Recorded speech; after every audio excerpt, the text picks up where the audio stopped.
Mais uma pesquisa foi divulgada hoje, foi a vez da Atlas Bloomberg, que traçou 3 cenários eleitorais para o primeiro turno.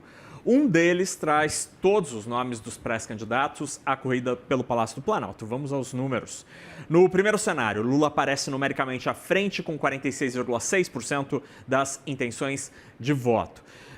Já o senador Flávio Bolsonaro aparece com 39,7%. Em terceiro está Renan Santos, com 5,3%. Ronaldo Caiado somou 3,3%. Ainda nesse cenário, Romeu Zema pontuou 3,1%, Augusto Cury 1,1% e Aldo Rebelo 0,3% das intenções declaradas de voto. Votos brancos ou nulos registraram 0,5%. Não souberam apenas 0,1%. A Atlas Bloomberg também traçou cenários eleitorais para o segundo turno. E nele, o presidente Lula aparece empatado tecnicamente com Flávio, Zema e Caiado. Vamos aos números. Na simulação entre Lula e Flávio, o senador aparece numericamente à frente, com 47,8%. Já o presidente Lula teria 47,5%. Votos brancos, nulos ou não souberam, 4,7%. Numa eventual disputa entre Lula e Caiado, Lula está à frente com 46,8% das intenções de voto, Caiado aparece com 42,2%. Brancos, nulos ou não souberam, 11%.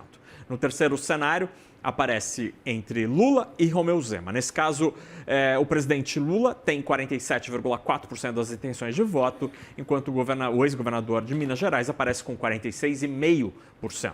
Brancos, nulos ou não sabem, somaram 6,1%. A pesquisa Atlas Bloomberg ouviu 5.008 eleitores brasileiros entre os dias 22 e 27 de abril. A margem de erro é de 1 ponto percentual para mais ou para menos e o nível de confiança é de 95%. A pesquisa está registrada no Tribunal Superior Eleitoral com estes números aqui do meu lado. Para analisar estes números e as últimas medidas do governo que geram impacto, supostamente, no eleitorado e também na economia, chegou a hora da análise com Lucinda Pinto. Boa tarde, Lu. A gente está agora no meio de uma avalanche de números das pesquisas eleitorais e eles mostram basicamente o mesmo cenário visto já há algumas semanas, que é o presidente Lula à frente no primeiro turno, nas simulações de primeiro turno, mas empatado com Flávio Bolsonaro nas simulações de segundo turno. Será que tudo isso que o governo tem anunciado não está gerando impacto no eleitorado? Boa tarde. Boa tarde, Naka. Boa tarde a todos. Talvez o efeito disso tudo sobre a inflação é o que esteja limitando ou impedindo o efeito positivo sobre o eleitorado. Porque, no fim das contas, o que as pessoas sentem de forma muito direta é o custo que elas estão tendo ali, enfim, carregando ao longo do tempo. E, sem dúvida nenhuma, essa disparada da inflação, em especial aí de preços de produtos mais básicos, como alimentos, tarifas de energia, transporte, tudo isso, talvez isso esteja gerando ou alimentando esse desconforto. Então, o que deixa a gente um pouco até preocupado com se o governo não vai precisar dobrar a aposta e acabar reforçando aí esse canhão de bondades bilionárias que ele está adotando, né? Porque vamos relembrar as medidas que já foram anunciadas, Lucinda. A gente começou o ano de 2026 com a nova tabela do imposto de renda.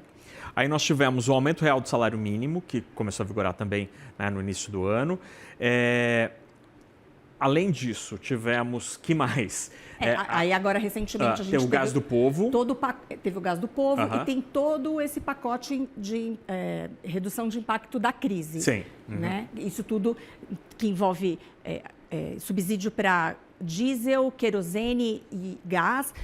E aí até tem um número interessante que, segundo uma conta da Warren, da corretora Warren, o valor só nessas medidas aí de contenção à guerra é de 13,9 bilhões se as medidas durarem até maio. Se elas forem estendidas até agosto, o custo fiscal delas é de 34,6 bilhões de reais. Então, são muitas medidas. Aí tem um reforço aquele projeto lá do Brasil Soberano, que é a liberação de crédito para indústrias, para as empresas. Também tem e agora a gente está discutindo todo o pacote de endividamento, mas também teve liberação de 20 bilhões de reais do Fundo Social para o programa Minha Casa Minha Vida. E esse programa de renegociação de dívidas aí tem rumores de que pode envolver, inclusive, renegociação de dívidas do FIES, né, daquele programa estudantil. Então, por enquanto, são de forma mais clara, né, mais direta, pensando na eleição, tem isso. Tem a discussão sobre a taxa das blusinhas, que a gente não tem a confirmação sobre o que vai acontecer, e também a negociação da escala 6x1, que é um tema, é uma pauta importante, mas que o receio é que seja tocada aqui de forma muito precipitada em função das eleições. E por que será que o eleitorado não está percebendo, ou ele não... Por que isso tudo não gera prêmio eleitoral, né? Bônus eleitoral ao incumbente, ao presidente, a quem está no Palácio do Planalto? Uma leitura que me parece super interessante é do Felipe Nunes, da Quest, que ele diz que os brasileiros não estão mais, não entendem ser suficiente esse tipo de medida, que, por exemplo, oferece um botão de gás, oferece condições para não pagar a conta de luz, a conta social de conta de energia elétrica, ou de ter mesmo uma vantagem ali, algum abatimento, algum alívio no contra-cheque com imposto de renda. Segundo Felipe Nunes, os brasileiros gostariam de ter algo que desse status. Então, por exemplo, voltar a andar de avião, poder trocar de celular, poder comprar um carro. Será que a realidade que o governo acha que iria acontecer, ou o impacto dessas medidas, não está encontrando respaldo na realidade das famílias, de fato? Me parecem medidas que alcançam públicos diferentes. A pessoa que ganha o botijão de gás provavelmente não é aquela que voltaria a andar de avião. Sim, me parece um pouco essa ideia. Eu acho que tem uma aposta do governo num determinado público, num determinado grupo de eleitores, que está sofrendo muito ainda com a inflação. Então, quando você toma essas medidas de socorro emergencial, que resolve a vida das pessoas no curto prazo, como é o caso aqui do pacote de solução aqui para a dívida, de renegociação de dívida, você alivia de um lado, mas tem todo esse outro custo que está acontecendo que não permite que essas pessoas sintam esse alívio, né, esse benefício direto.